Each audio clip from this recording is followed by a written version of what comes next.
All right, got an Eric Gales DV Raw Dog by DV Mark amp here. And the owner says the volume fluctuates in and out.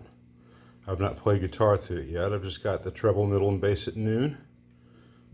Though they are, the knobs are not where they ought to be in terms of being at 0. So I got to realign these to find where he said they'll actually indicate noon. Right now the tone stack is off and that's what it looks like. So the bass is correct. So 1, 2, 3, they're off by 3. 1, 2, 3, 4, 5, almost off by 5. That's actually noon on this one right now. And I'll correct that. I'll leave the reverb off. There is a hum in the background, which I don't think should be there. And there's a cutting out noise. So maybe a bad solder joint somewhere is causing all the problems. Hum and that cutout noise. Let's see what it sounds like real quick.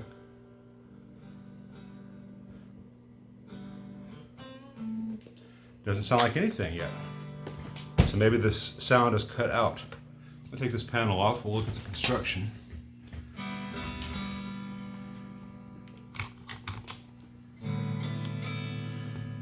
So it's all solid state with the exception of that tiny little Russian tube there, which could be bad. That could be the cause of all this. We can plug into the effects return and see if we have sound. Let's see.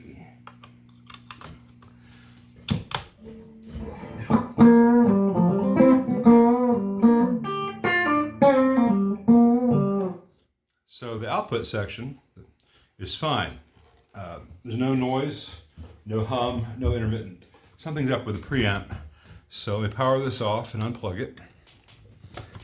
And I need to access, let's look through the lens so I see what you're seeing.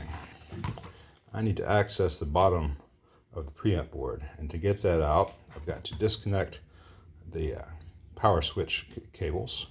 I've got to pull all the knobs and stuff off the front and then see if the board will just lift out. I see a couple of screws.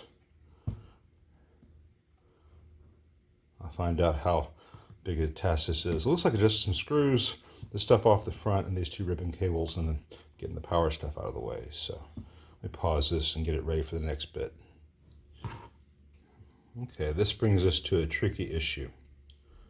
Is this fixable / worth the cost of the repair? Now I can fix just about anything unless it entails a part that has not been made since 1974. But there are times when it is not cost effective to fix something. Now this company, DV Mark, does not fix these. If something goes wrong with this board and it's under warranty, they don't take the time to fix this. They just slap another one in because it's all cheap and it's assembled by machines and it's a lot of labor to do this.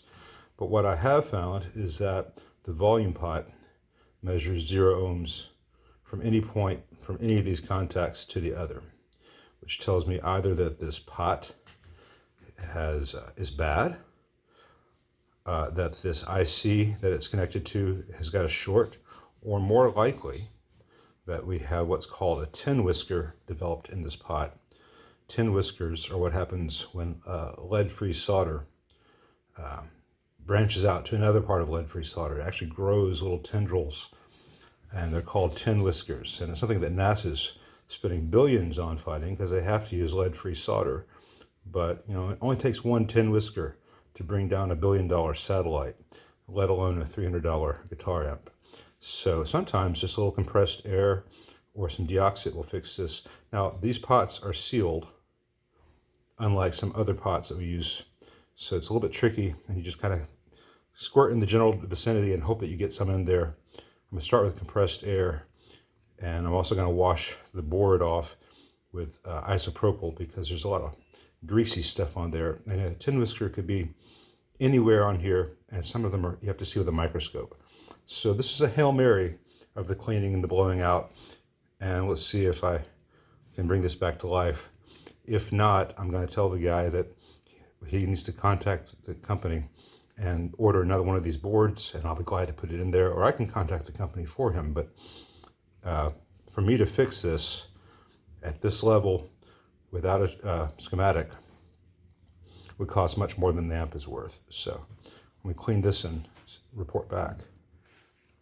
Okay, after some compressed air followed by some deoxit and cleaning the board with alcohol and then using a heat gun to drive out all the alcohol, I put it back together because this was my Hail Mary.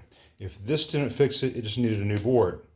And while this is not a $1 billion satellite, you know, it's a $300-400 amplifier, so let's see how it does. The hum is gone.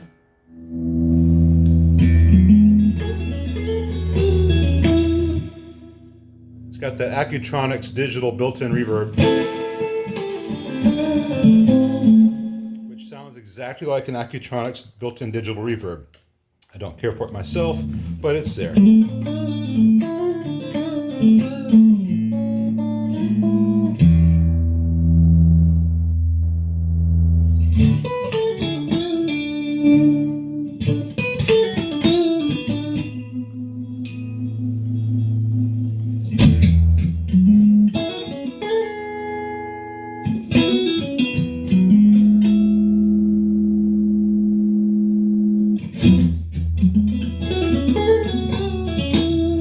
Well, that sounds exactly like a good solid state amp.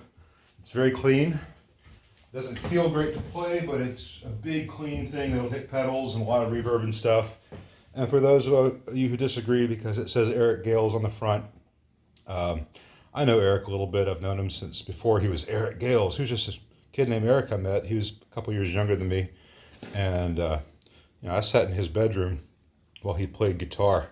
I think he might have had a Gorilla amp or something, and he sounded just like he does today. You can plug him into anything, he's going to sound great. If this thing is reliable for him on the road, and he doesn't have to deal with rented twins or whatever, and he's happy with it, so be it.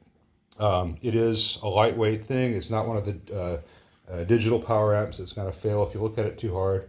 And as far as the problem that came in with the tin whiskers, I've run into that with so many amps from so many different manufacturers at different price points these days, because everyone's forced to use lead-free solder, including NASA. And that's what lead-free solder does. It gives you tin whiskers. Ooh, scary.